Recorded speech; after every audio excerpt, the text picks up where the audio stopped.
बिस्मिल्लाहिर्रहमानिर्रहीम। दोस्तों, जैसा कि आपके इल्म में है, मेरा पहला चैनल जो है वो किसी वजह से बंद हो गया।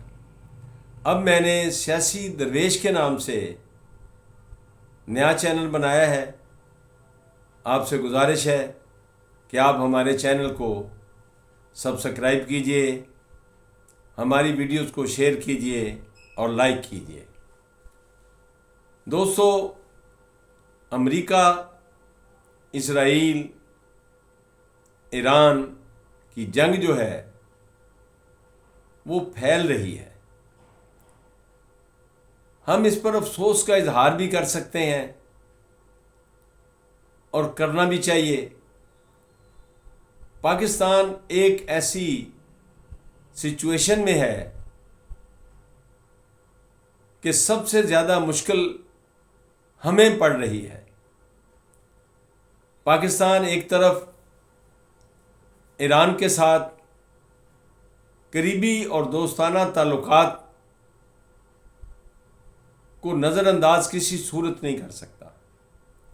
ईरान हमारा हमसाया भी है और बरादर इस्लामी मुल्क भी है। इसके साथ साथ जैसा कि कल हमारे वज़ीर ख़ारजा ने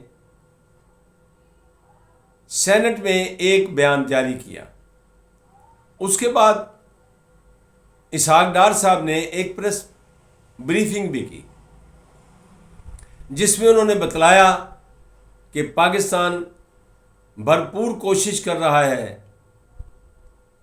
कि जंग को रोका जाए। ईरान के साथ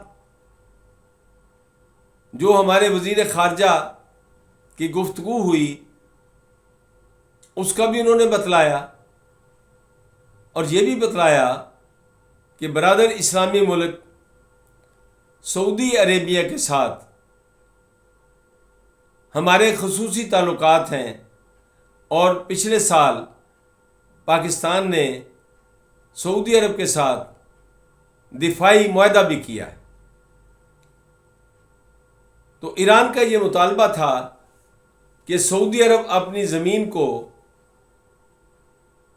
ईरान के ख़िलाफ़ इस्तेमाल ना होने दे।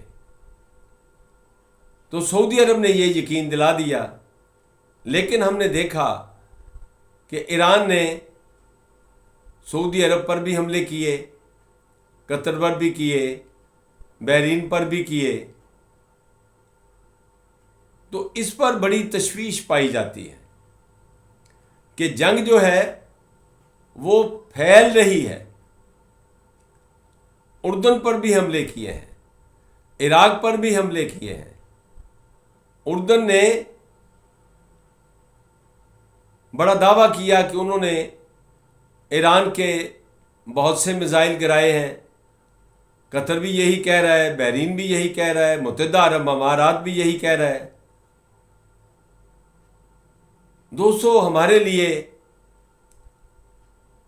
ये बहुत दुख की बात है कि एक तरफ हमारे ईरानी भाई जो हैं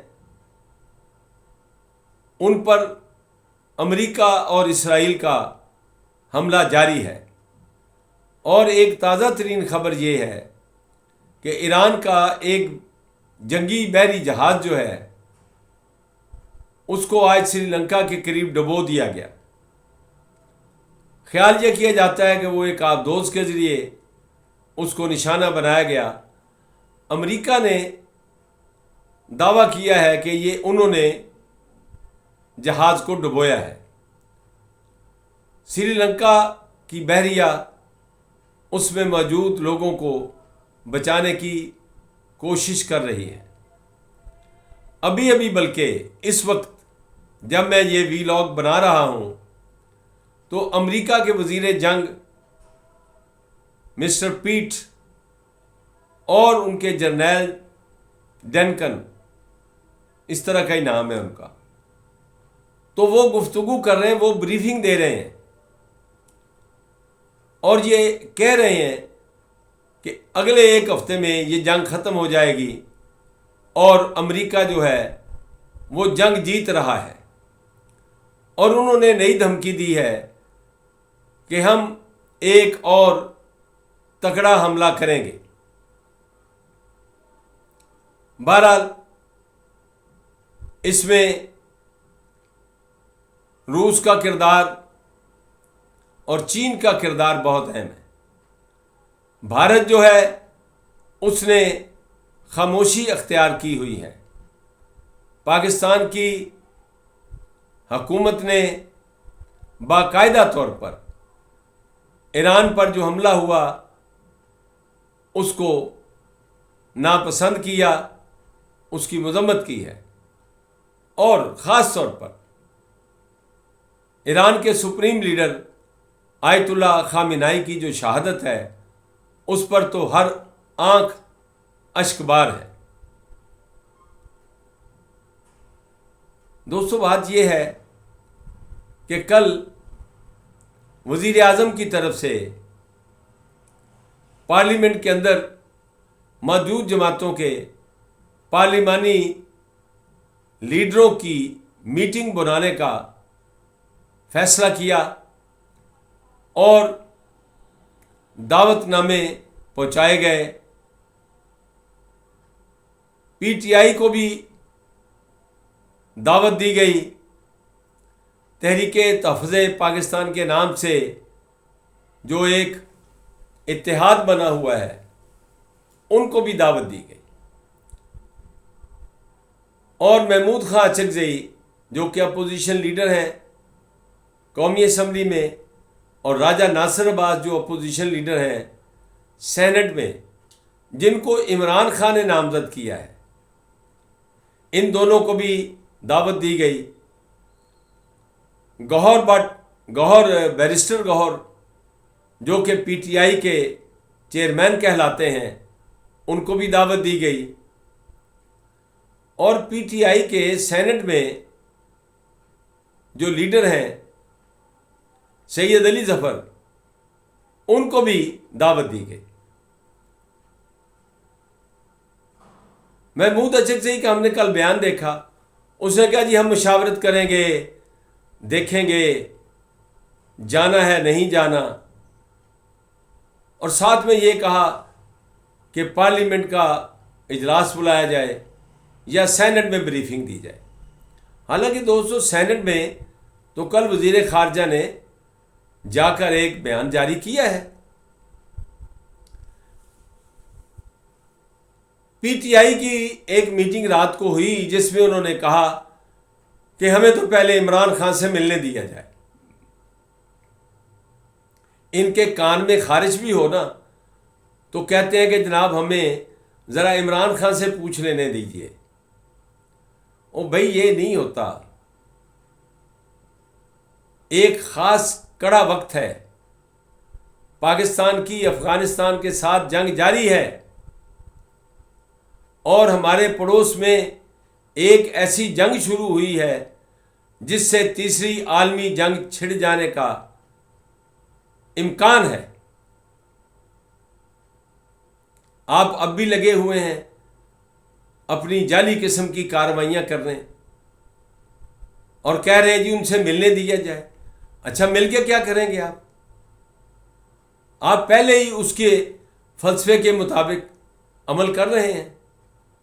जब वो वज़ीर आज़म थे और एक कौमी इशू था, अपोजिशन को बुलाया गया ब्रीफिंग के लिए और जनरल बाजवा थे उस वक्त आर्मी चीफ, उसने अपोजिशन से ख़ुद भी रब्ता किया तो लीडर ऑफ अपोजिशन और दीगर अरकान चले गए, लेकिन उस वक़्त के वज़ीर आज़म इमरान खान नहीं आए थे। क्या उस वक़्त वो जेल में थे?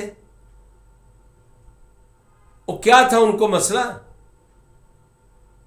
वो 4.25 साल वज़ीर आज़म रहे, एक दफ़ा वो लीडर ऑफ अपोजिशन से नहीं मिले और ये कहते रहे कि जनाब इनसे मैंने अगर हाथ में लाया, भाई क्या आपको काफिर हो जाएंगे? जिस इलेक्शन में आप वज़ीर आज़म बने हैं उसी इलेक्शन में वो लीडर ऑफ अपोजिशन बना है।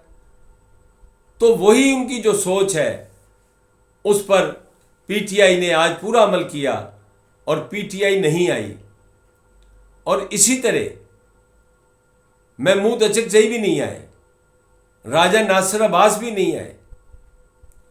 हाँ, मौलाना फजलुर रहमान आ जाए और उन्होंने आके कहा कि जी बाकियों को भी दावत देनी चाहिए थी। अब वो भी बड़े बच्चे बन जाते हैं। भाई सारे जहान को पता है कि उनको दावत दी गई है, खबरें चल रही हैं, लेकिन आज वो ब्रीफिंग में कहते हैं कि जी उनको दावत देनी चाहिए थी। कमाल है मौलाना फजलुर रहमान, आपकी सियासत भी माशाल्लाह बड़ी सीधी सादी है, बड़े सादा हैं आप। खैर, उनको बतलाया गया कि जनाब उनको दावत दी गई थी, लेकिन हुकूमत ने आज एक अच्छा काम किया। उन्होंने फैसला किया, हमारे मरकज़ी वफाकी वज़ीर कानून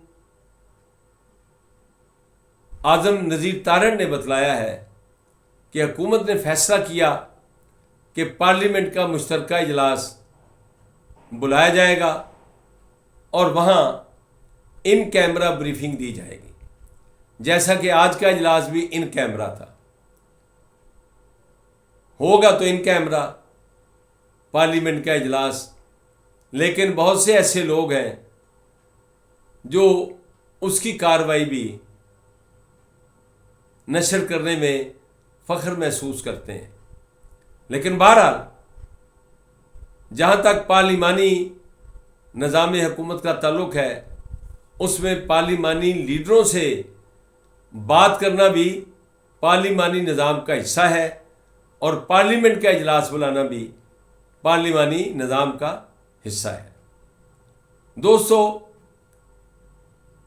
एक तरफ ये सूरत हाल है और अफ़गानिस्तान के अंदर भी जो जंग है वो जारी है और पाकिस्तान ने कोई 35 के करीब, अभी हमारे वज़ीर इत्तलात बतला रहे थे कि 35 चौकियों पर पाकिस्तान ने कब्ज़ा कर लिया और 150 के करीब टैंक जो हैं वो तबाह कर दिए हैं। कुछ 700 के करीब लोग उनके मारे गए हैं और वो ज़ाहिर है दहशतगर्द हैं जिनको मारा है, क्योंकि ये ठिकानों पर हमला करते हैं। फिर उनका जो बेलग्राम का हवाई अड्डा है काबुल का, उसको भी हमारी फ़िज़ाइया ने निशाना बनाया है। हमें कोई खुशी नहीं है, हम ज़ाती तौर पर हमेशा अमन के हामी हैं। हमारा दीन भी यही कहता है और पाकिस्तान की पॉलिसी भी यही। पाकिस्तान के तमाम हुक्मरानों ने हर बार अफ़गानिस्तान को कहा कि अपनी सरजमीन को दहशतगर्दों से खाली करें, लेकिन उनको पाला जा रहा है, दहशतगर्दों की सरपरस्ती की जा रही है, बाकायदा उनकी ट्रेनिंग की जाती है वहाँ, और उनके जो सहूलतकार हैं वो पाकिस्तान के अंदर भी मौजूद है। ये वो अफ़गानी हैं जिनको पाकिस्तान ने पनाह दी थी। कब तक इनको पाकिस्तान में रखा जाएगा? हमारा तो पहले दिन से मौक़िफ़ है कि इनको वापस अफ़गानिस्तान भेजा जाए। उस वक़्त तो ये अमेरिका के साथ लड़ रहे थे, इनका एक बहाना था। अब इनका क्या बहाना है? ये 2021 से अब तालिबान की वहाँ हुकूमत है, तो ये जाएं अपने मुल्क में, यहाँ बैठकर ये पाकिस्तान के ख़िलाफ़ साजिशें करते हैं। हम बिल्कुल नहीं चाहते कि किसी के साथ कोई ज़्यादती हो, कोई जुल्म हो, लेकिन जो पाकिस्तान के ख़िलाफ़ साजिश करेगा उसको करार वाकई सज़ा दी जानी चाहिए। और वो लोग जो अभी तक दहशतगर्दों की सपोर्ट करते हैं, उनका भी पाकिस्तान के अंदर मुहासबा होना चाहिए, उनको भी कानून के कटहरे में लाया जाए। ये नहीं है कि वो पाकिस्तान के कौमी मफादात के ख़िलाफ़ बातें करते हैं और उनको कोई पूछने वाला नहीं है। दोस्तों, इजाज़त चाहता हूँ। अल्लाह हाफ़िज़।